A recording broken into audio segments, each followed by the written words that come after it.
Jim Joyce, I see you in the metaverse. No, I know we were going to try to do this together, but you forgot it. But the background to all the listeners and viewers. Now Jim Joyce is let out of the basement, tested now negative. The whole thing went through, the big C19 that we don't talk about on this show ever. So no, thanks, man. Thanks, man. Because I know you had it recently, so I'm no longer a COVID virgin. Amongst how many millions of people as well. So, but right. welcome unique. to the club. Yeah, exactly. I was convinced it was never. I was convinced it wasn't going to get me. I have to say, my wife immediately, sequestered me to the basement. I kind of got used to it, so I was in the basement for the last, whatever week in a few days, working it through, and I got mad into the Metaverse, into Oculus. So I spent my time traveling the world, playing tennis, boxing. Yep, boxing. That's right. I have to say, I got this just a few months ago too, like, pre my COVID, but I have to say the boxing game, I was like, oh my god, like I was like, it's pretty intense, but wild. I mean, the tech is wild. I mean, we got to get someone on the shot that's doing stuff in virtual reality. We have some peeps. That's a good idea. Yeah, because it's wild. I mean, it's just I'm blown away by the quality. And I always heard about like the gaming technology, like where it's at. Like our kids growing up, going to there, like they're gonna live in an entirely different planet. Yep. Like absolutely. Metaverse. I'm all in. I'm gonna learn all about it. All in. Before we let our guest in, because it's actually, across VR and other things, like, there's so many technologies. But before we let in, I just met up with Aline Nozet here. Finally, I mean, we live in the same city. And she reminded me, Mobile World Congress is like coming up in 3 weeks, which is how we got to love the city, coming originally for MWC and the 4YFN 4 years from now. And then some of us are heading to Vive in March in Miami. And then you and I are going to the American Pharmacy Association in San Antonio. So, no longer St. Metaverse. On St. Patty's Day, exactly. All right, I'm excited because I think, and I'm gonna let Anthony in as he is sort of coming in and joining. So, I think as we were talking about kind of the metaverse and other things, and this is going to be our first guest that's really not in the box of digital health as we know it, right? It's taken a while for him to join in. Hopefully, but as you know, you and I can talk for hours just by ourselves. But this is Anthony Vennare, the Vennare brothers, and I hope I'm pronouncing their last name correctly. I actually got introduced by Rasu Shrestha, who I've been courting to join. This podcast, shaming him right now if he's going to watch this. But he introduced me to Joe and Anthony, and we had a couple of calls and etc. And it's not I don't know, it's not letting him in. Let's see. See what the deal is. All right. So as you're figuring that out, So what's his company? So what's his? So the two brothers, they started Fitt Insider, which I'll let Anthony talk about it once he joins in. But I think the background a little bit on it. Let's see. Let me just see. Says you are joining. There's always first time for us for everything, right? We lost some. There were little bits and atoms or stuck in the metaverse somewhere. I know, exactly. Yeah. Why don't you catch us up a little bit on while I'm emailing them? Now you gotta improvise, man. Yeah, I'll improvise this. Okay, so I'm going to take the subject back to the metaverse while you're figuring out where. Go for it. Because he's stuck out there. So blown away. So for anyone kind of listening that's thinking about exploring the Oculus, I would say anyone in digital healthcare needs to get the Oculus Quest and explore it. and think about the creativity. And I think what's fascinating about it's all based on gaming. You know, it's a little bit of kind of awkward social interaction with other people, but it's all the games are amazing. And so you know, in the capacity to kind of virtually travel, that's what I kind of picked up on. But I made a little list and I walked through and I traveled to all the places I lived before on Google 360. I went kayaking in the Grand Canyon. I you know, flew around some buildings. I did the Apollo Creed fighting game. You know, I played a bit of tennis. But you can see. but you know, it sounds like you've been preoccupied quite a while in your basement. Yeah, I just emailed Anthony. But as we're talking about VR, and this is a little bit of the adoption cycle and circle of it all. You know, that was kind of one of my observations, that the adoption of kind of the fitness industry and digital health kind of were going through the same cycles. But sticking to the digital health, I mean, you're talking about gaming, and of course, you know, there's some exercise levels to this, et cetera. But obviously there's many companies out there. Think about like Applied VR, right? Then there's a company right here in Spain, Scius, right? So clinical applicability. I know our friend Keith Grimes, who was on with us on the shot, right? Kind of we're exploring that in a GP practice, right? Setting. Right. You know, the phobias, you know, mental health, digital therapies, kind of crazy. Yeah, it feels complete. It definitely feels like kind of internet 1.0 or something like that. It's completely Wild West, you know, and you know, and it's too chaotic to kind of figure it all out right now. And that's how, you know, despite the fact that we have like, you know, billions going into it, and you know, the tech is isn't there. You have to strap a TV set to your head, and you get motion sickness, like that. So I think until they solve, you don't need a TV set on your head, and you don't get motion sickness, it's going to be hard for people to kind of massively adopt it. I think the user experience is amazing on one side, but it's like pretty clunky on the other side. And honestly, I mean, I remember kind of years back was my OG set, and it was clunky. I mean, now I got this and it was up and running in like 15 minutes. I just emailed Anthony saying, you know, you keep trying back because Jim and I are running out of shit to talk about. So not that we are, but you know, the whole point of right. people is to get us. Right.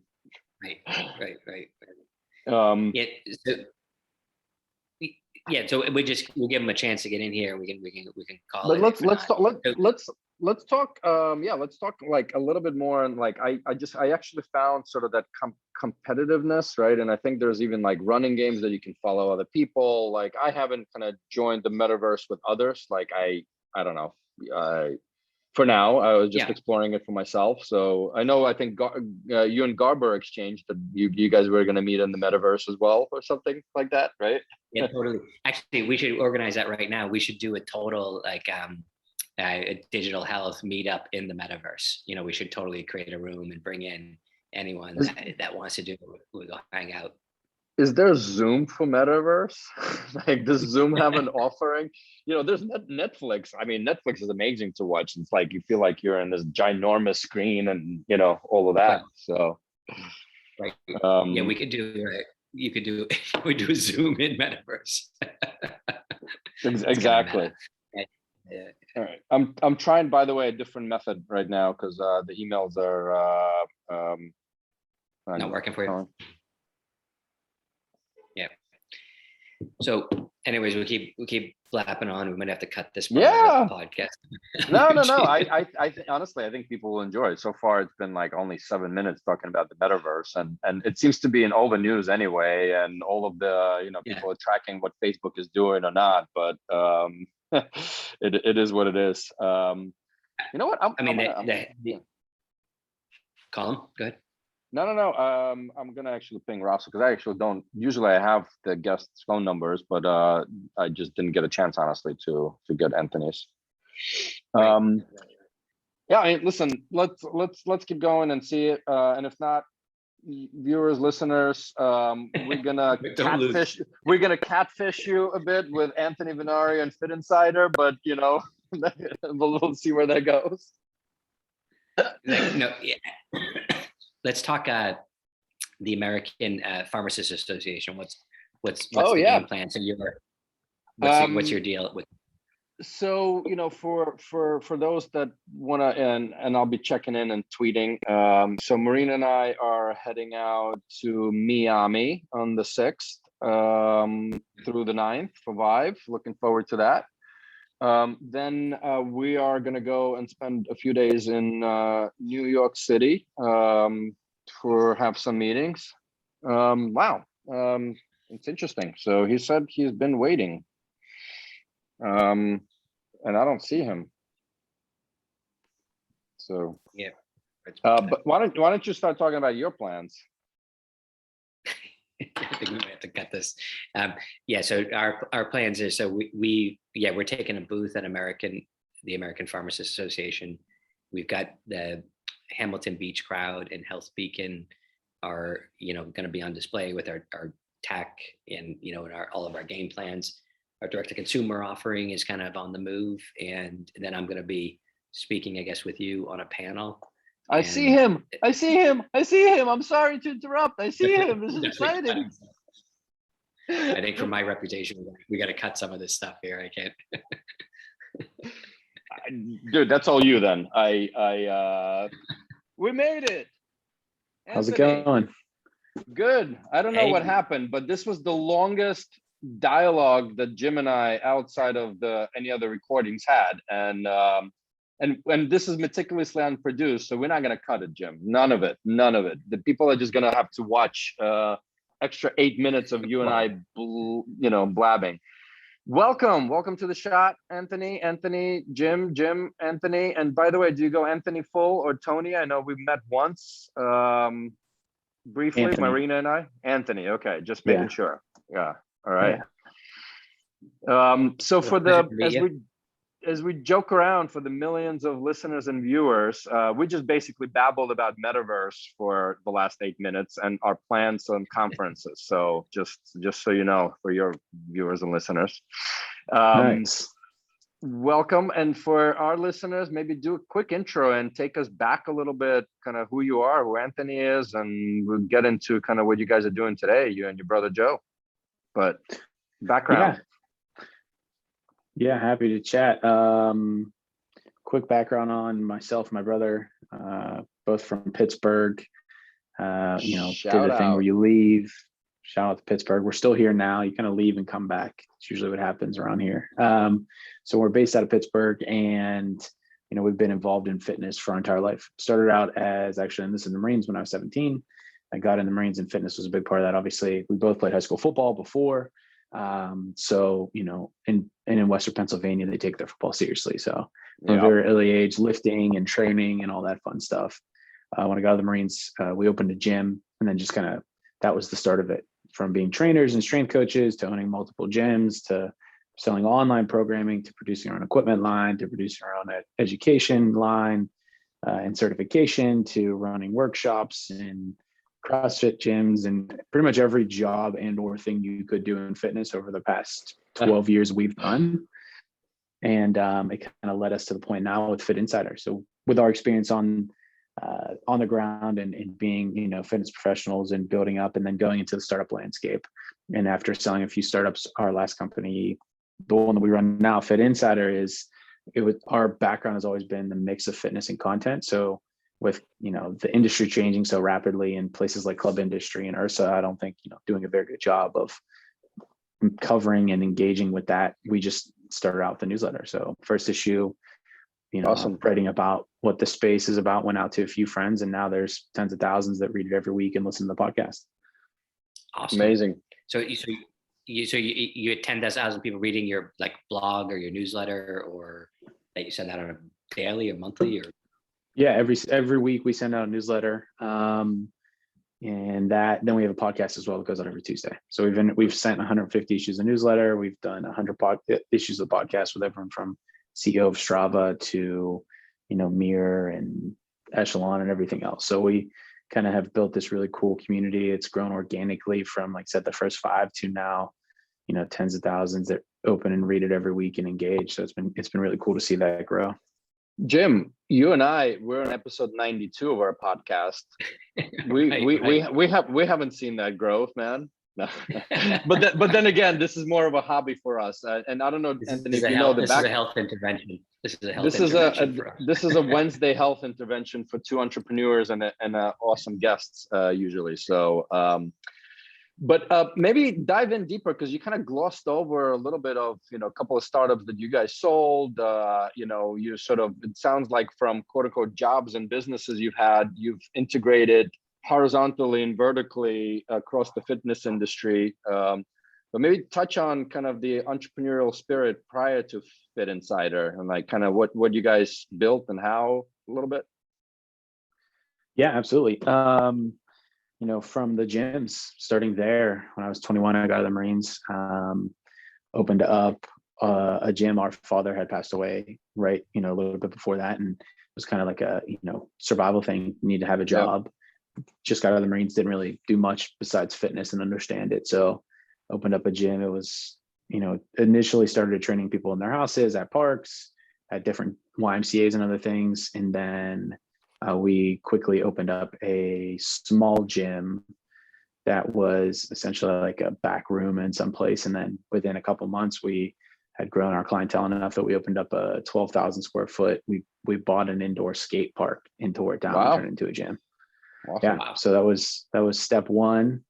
Kettlebell, CrossFit, we had our own programming, strength and conditioning. And then quickly after that, we just went on to as many gyms that we could open as possible when CrossFit was growing and the way that things were going. So we, one after another, my brother and I were opening up these locations. And then more importantly, we created this program, license, equipment, certification, kind of like what CrossFit was doing, but more in depth.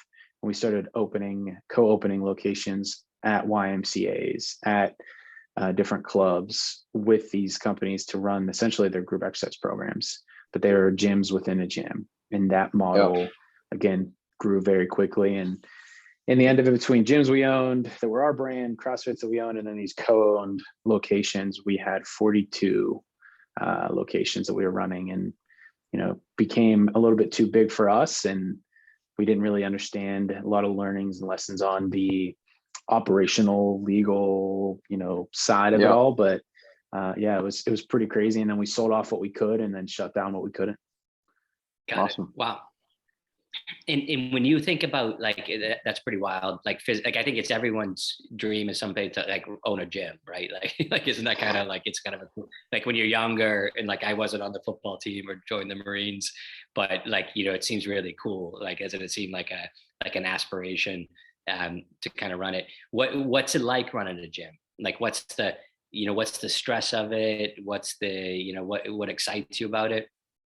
Yeah, it's been a while since we've run them, but when it's one or two locations, it's just training, putting the time, being there. When it's, scaling up a business, it's much different. So on the ground, I think we're actually probably going to just locally open a gym for fun with our friends again, because it's a great time. It's community space. It's a place to hang out, especially as we've gotten a little older. Our friends are all working too much and family going on, but we always usually kind of meet up around activities. So it was a cool space, and it was a great business, profitable if you understand the leasing side of setting up your costs. Okay. It was fun. So, a gym owner from 1 to 2, 3 locations, maybe, especially when, it wasn't a big box gym where people came and trained. It was classes and studio and kettlebell and training and personal training. Yeah, it's a really good time. And you just get up every day and have to go in with that energy and planning around the programming, but that's it. And did you ever see, sorry, one more, did you ever see just in terms of helping people, in thinking about everyone, trying to tackle people's individual fitnesses, did you see any amazing stories where, you just kind of transform people, or did you tend to kind of appeal to kind of the more fit end of the market?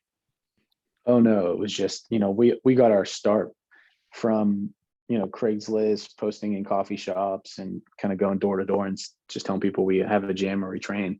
So it was 99% to start, at least the average person. Okay. And awesome. Crazy stories of, people starting and losing 50 pounds, being able to run marathons, training for Ironmans and, obstacle races, even as far as, there was actually a group of moms and they all were training up until the day they had their kid and then back in the gym. right. a couple weeks later, and their fitness around that and their health overall. So yeah, crazy community and just average everyday people. And that's what our entire selling proposition was, kind of like what CrossFit has done, but Yep. the type of training that works, not the typical stuff, but kettlebells, body weight, sandbags, tires, all the fun things, and making fitness fun, and then offering that kind of advanced training as long as you scale it up properly to the average person. Got it. So let's fast forward. I mean, it's amazing, right, to see impact, right? So that's one thing. Let's fast forward, and I'm fascinated with this intersection. And I remember when I was still running the digital health team at a pharma company, I went to Munich, and you and Joe might know her. I think Natalia Fit Tech Summit out of Munich. They've been doing pretty interesting stuff, and I kind of observed as a more healthcare guy that some of the challenges and adoption of technologies, like, we were in the metaverse for 8 minutes before you joined in. Some of the adoption by fitness instructors and new tech, right? Kind of digital tools. I almost witnessed some of similar parallels and mistrust and other things where I actually thought that kind of the fit and wellness industry would be early adopters. I don't know what you're seeing, and maybe we can kind of go into the story of Fitt Insider with that a little bit, how you guys decided to start it. But what are you witnessing as far as the adoption of some of these new technologies? I think that when you say new technologies, there's really not that many new technologies. There's nothing. Fair point. I mean, truly, outside of actual, even as far as like levels and other things, it's a glucose monitor. It's been around for a long time. Like in reality, there are not very many true changes to the products that they're using on the fitness side. And if they are changes, it's the format in delivery. It's not the actual product innovations. Or if they are, like, for example, Tonal. I mean, great product. They do an awesome job. It is the format of a cable crossover to YMCA, but with more advancements. Arena is a company we invested in. They took the format of a squat pool and put that into something that can do more. Great technology. But if you take connected fitness out of it and some of those form factors, I mean, outside of medical advancements and tracking and certain things, but even then, Fitbit has been around for how long? Whoop is a version of Fitbit. Like they're advancing, but nothing is life changing. The only thing that truly is like out there is the AR VR stuff, but a lot of that I don't think is done well. I don't think it's a great experience overall right now. I feel like steps. The tracking of steps. I know it's word out there for 20, 15 years or something like now. But the idea of like introducing data to the average person, like that's kind of in your face. I feel like that's kind of transformative to how people think about it. I don't know if it's helping, but. Yeah, I mean, there's data there, but there's always been data. I had, data on that type of stuff a long time ago. And I think a lot of people did, especially if you look at the Ironman space and Garmin and others and heart rate tracking. And, there's a version of, I forget the name of the one company that just raised some money, but they've been around for a long time as well. And it's working for some people, high performance lifestyle, but I don't think the average person is getting that big of a reward yet from data, because also there's no way to distill it into changes unless there's coaching. And then there's like, again, future great business where an investor, accountability as a service is phenomenal, but personal trainers have been around for 100 years or whatever the timeline is. Like it's still, and that's where outside of, like I said, medical supplements, some of, advancements around certain techs, but I don't think anything is hit that is going to change the life of the average consumer yet. Okay. And it's just improving on formats and systems, which Peloton, even with their problems, their product's great. What they've done is great. It's awesome. But again, spin classes have been around for a very long time. And even as far as working out at home, Tony Gazelle sold up 10 million units of his, whatever it was called, 20 years ago. Mm-hmm. So Billy Blanks sold hundreds of millions of dollars, I think, worth of stuff 20 years ago. My mom did Billy Blanks. Sure. So like it's not new. Working out at home, connected fitness, digital fitness, all that stuff. I saw something, and I might have listened to the to your guys' podcast, the Freeletics, right? They're also launching a new, but what kind of shocked me again, right? It's the same equipment, just connected equipment, which is cool as hell, right? I mean, don't get me wrong. If it's something you're going to tell me do more reps or you're doing slow down, etc., and like I'm kind of like starting to look at this technology, is like tell me what to do, right? Because I'm busy with all the other stuff. So. If I think about it, to kind of challenge it a little bit, for me, it feels like information, the kind of the access to information, just that kind of real time, like feedback loops and everything else here, just the knowledge, like I see it with my kids, I see it with myself, like, we just are so much more aware of nutrition, so much aware of like, how you age and what's going on. That feels like that's all over us, right? Like it's a conversation I'd imagine my parents' generation just wouldn't have had the same way. I mean, maybe yours did, but that's kind of what's transforming it. Now I know like intermittent fasting and dating and calorie, all this, it's like, it seems to be constantly iterating. Yeah, but in reality, it's not changing the health of the consumer at all. It's gotten way worse. So none of that is doing anything. For me, it is. Truly. I mean, for you, yes, but the average consumer, obesity is at the highest rate it's ever been. Sure. But also the information you're accessing, like diets and other things have been around for a long time. The books have been there, and nutrition has been there. I think it's great. And I think a lot of people are improving, but I think there's a lot of, we try to walk the line of being realistic, especially with price points around a lot of this stuff. And, the even when it comes to nutrition and other stuff, the price points, the access, the information, but there's also this point of like, is intermittent fasting good for everybody? No. How many people know about it? Lots, because of social media and other stuff, but how do they know if it's good?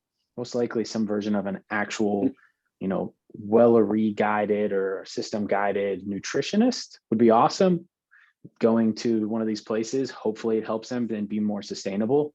And I don't want to sound like a pessimist, but I think there's talk around advancements in tech, but in reality, there's not that many advancements. And it doesn't matter what people are doing as long as they're doing something, because the rates of inactivity, obesity, diabetes, like it just came out the other day that 100,000 people died from diabetes in 2021.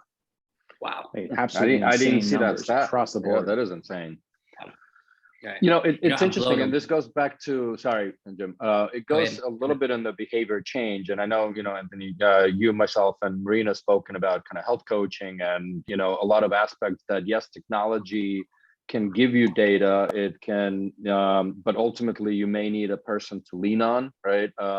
And price points, by the way, for some of this tech, but also even health coaching, right, around it, are still not accessible to an average population, right? And so, that's kind of a little bit of our hope on reimbursements and other things that are, hopefully coming to help individuals, right? But to a little bit of I'm curious then, because as you mentioned earlier, you guys are kind of fitness and content, right? As Fitt Insider. So newsletter, you guys are publishing a lot of stuff, you have a podcast, but also you have a fund, right? So maybe talk then, if you are, rightly so, pessimistic, everybody has their opinion on it, then what are you guys looking at, right? Are you looking at those iterative product innovations, just iterations, or something that can really, you mentioned Arena, right? You kind of even said it yourself, it's an iteration of a product, not. So curious what you guys are looking at on the funding side.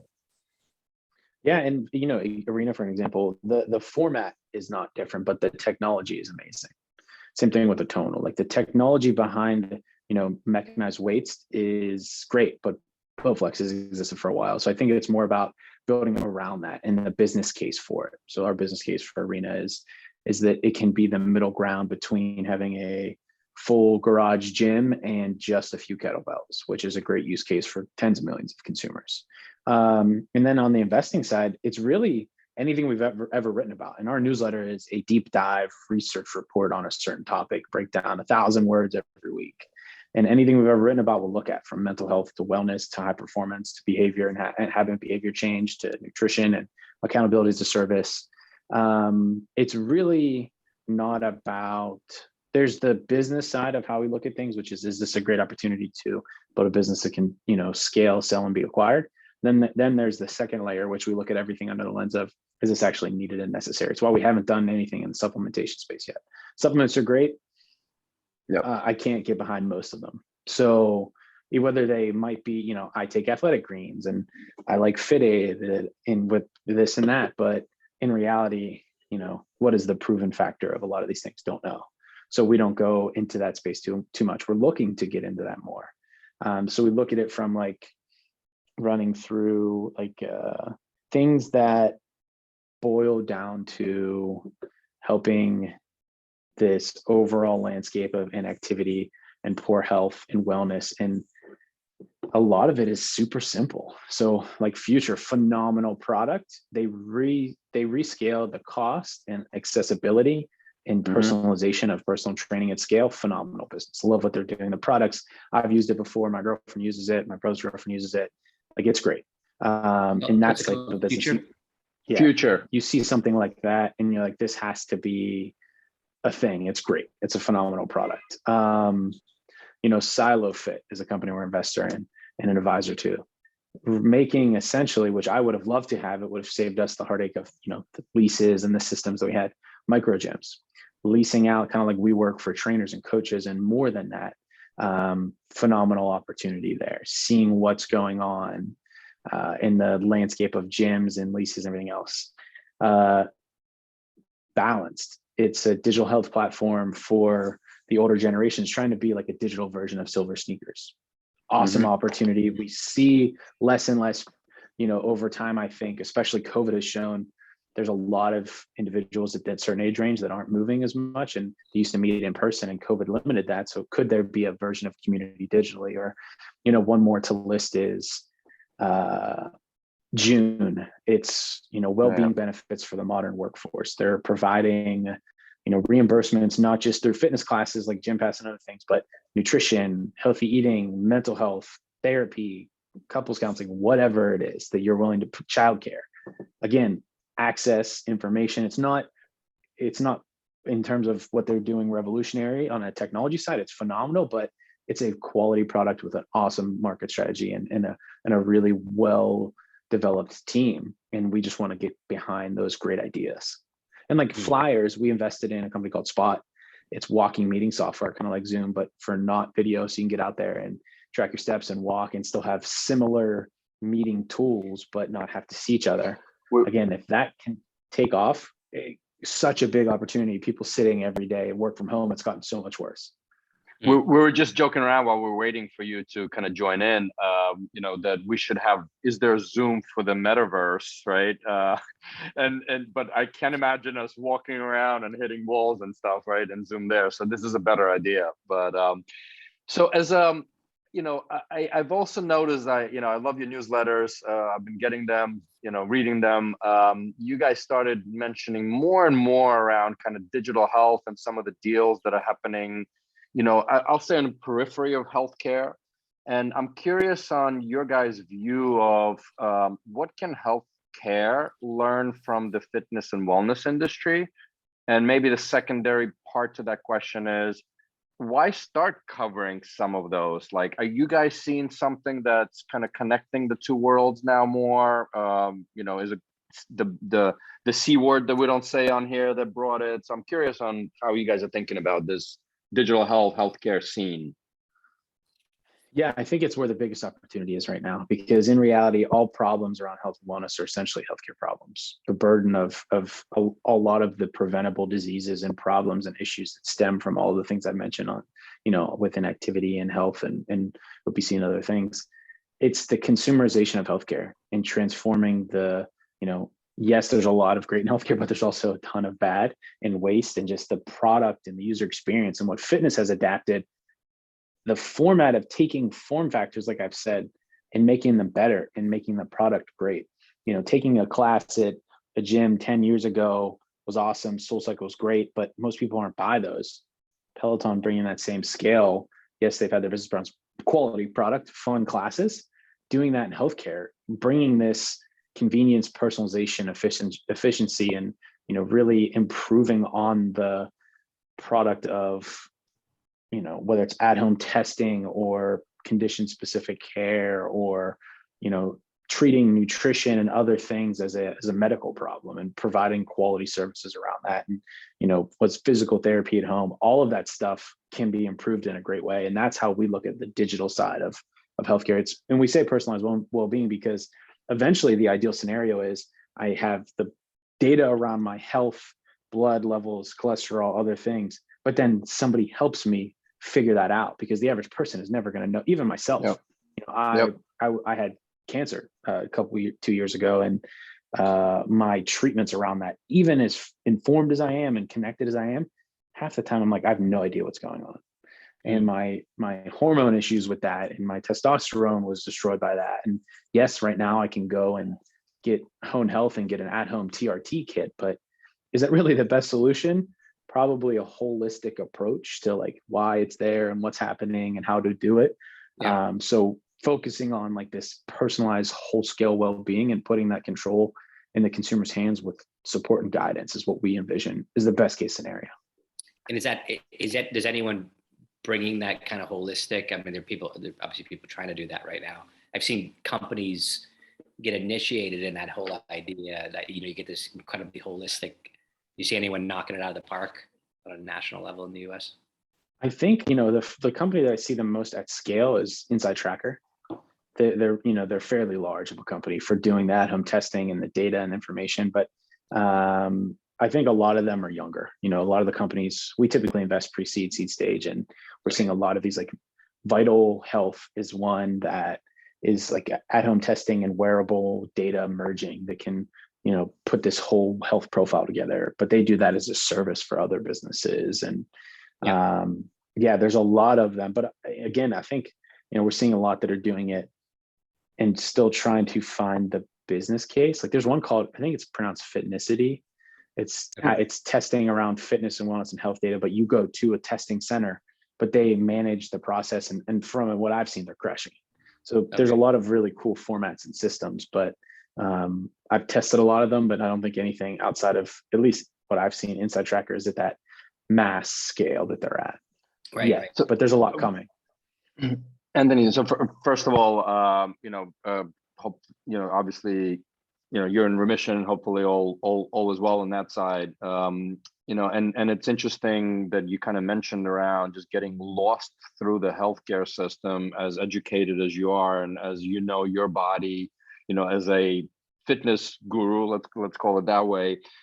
But, you know, let's use kind of the CGM that you talked about earlier, right? You know, Abbott makes it one of the user interface, it's horrible. And so companies like Levels, and coming from a fitness performance perspective, Levels, NutriSense, and, you know, a few others now in the market and many more in Europe now, bringing that level of consumerism, access to data, access to actions, where healthcare has been lost. I mean, why couldn't Abbott develop something beautifully designed like that, right? So is that where you kind of seeing that real drive from entrepreneurs on the fitness side, turning healthcare into well care? Yeah, Exactly that. And the scale is bigger. In reality, when, like right now, the amount of people talking about Peloton selling and who they could go there, there's only a few companies could go there.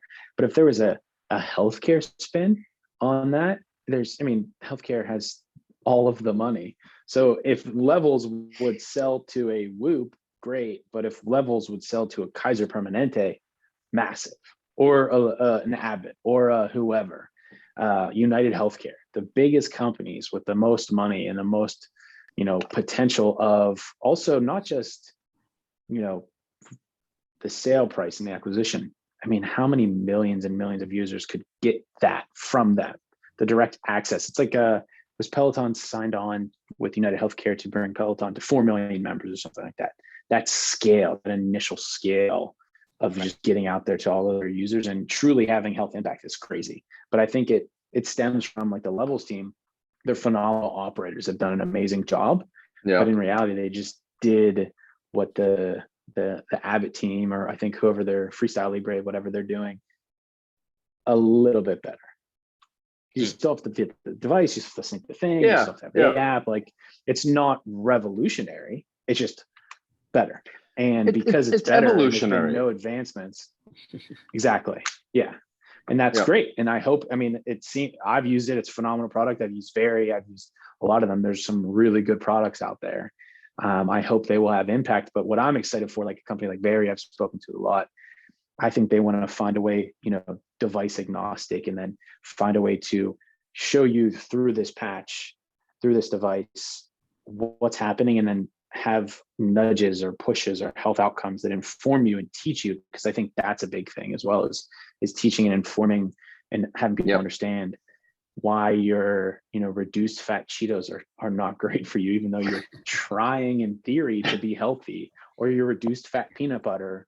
Like this is the thing that really brings me full circle. As a gym owner, I would see people, I was 21, 22 years old, and they'd be like, oh, I'm on this diet. I'm eating this and that. I bought reduced fat peanut butter to lower my calories, or I'm eating this type of bread. And you're like, that is not, you've been sold this thing that is not the move. And it's pretty basic to just Whole Foods and approach it this way. And I think a lot of these things, like if Levels works well, it just gets you to eat whole foods and eat better foods at better times. Yeah. It's not like, it's crazy. Yeah. It's crazy to come full circle there. I feel like it's the data, like I'm blown away. Like I live here in Ireland, but I was in the States, maybe a couple of weeks ago, and I just went in to buy yogurt, in the store, and the labeling is off the hook. The complexity of buying a bloody Greek yogurt, in a US store, and, the decisions I have to make, the cognitive load about getting it. Whereas like in Ireland, you just wouldn't have those options. There'd be 2 or 3 types of yogurts, and there'd be kind of a little clean. It's a little just simpler in its labeling.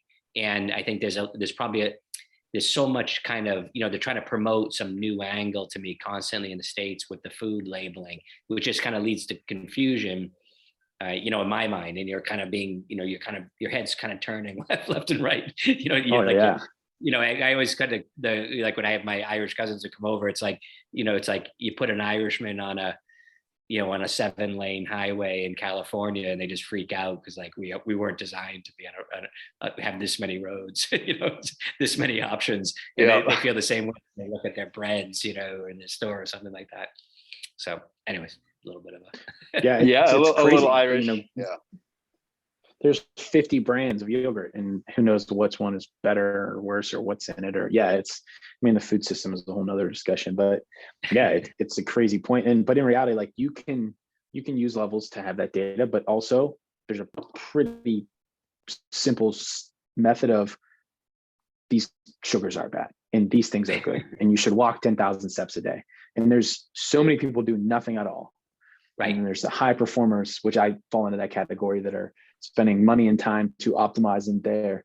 And then there's the general fitness consumer trying things. But to get these people going to this next level, they don't need a Levels. They need to walk more than 1,000 steps a day, which is what, a certain portion of the population is not doing at all, let alone, not drink Mountain Dew and eat pizza.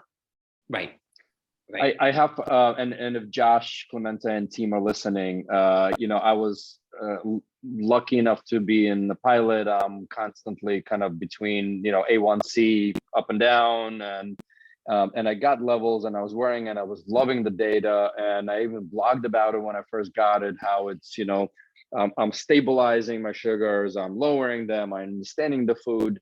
I wore it this whole past summer again, and I would say, it ran out. So all of a sudden I'm like cheating, right? Because I need to put the next one in.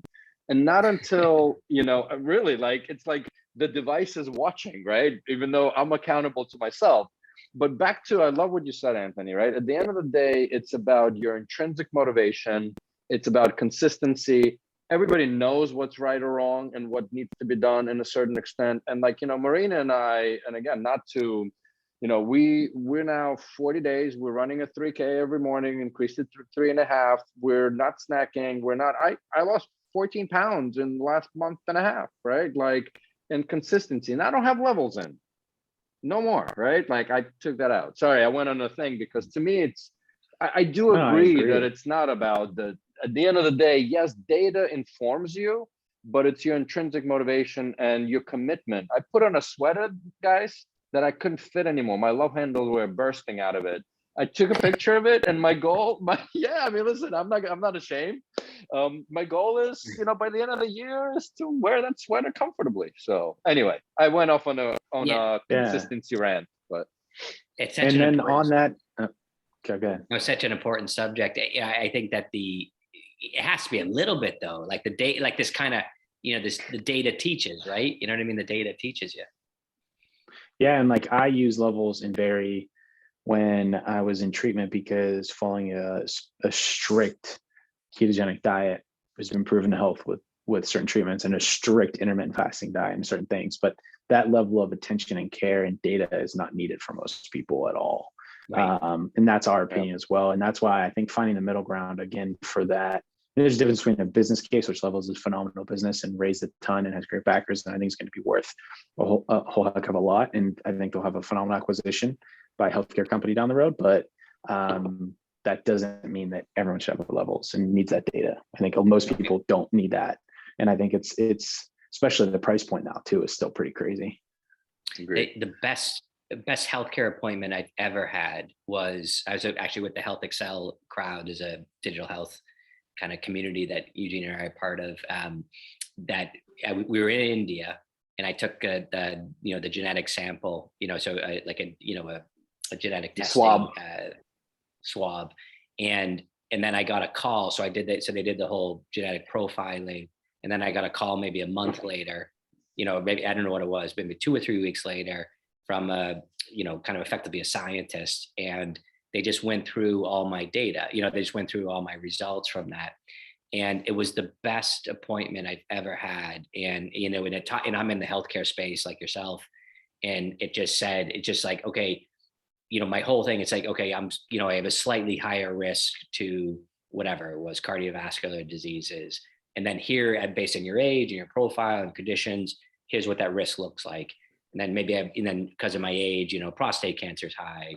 And it just went through, and but they kind of tackled everything holistically.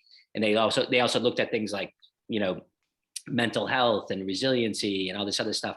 And I just walked away with, and I filled out a fitness app as, fitness tracker as well as part of it, this holistic view that no one ever bothered to walk through with me to say, as a 51-year-old guy, these are the things you need to think about, testosterone levels, all that stuff. Yep.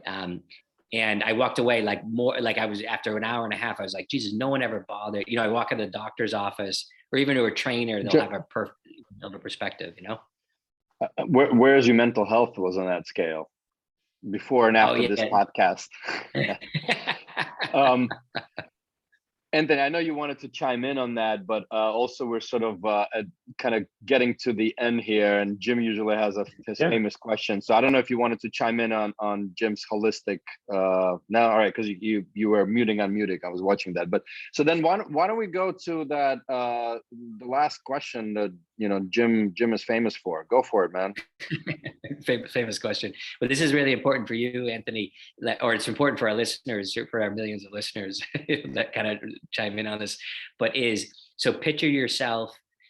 You are, you just came. You're giving advice to this young entrepreneur that kind of walks into your office, the new gym that you just created in Pittsburgh, and they're just out of a tour of duty. They're Marine, and they're thinking about starting. They've got a clever data tracking holistic application that's going to revolutionize and take fitness to the next level, and they're incredibly inspired by it.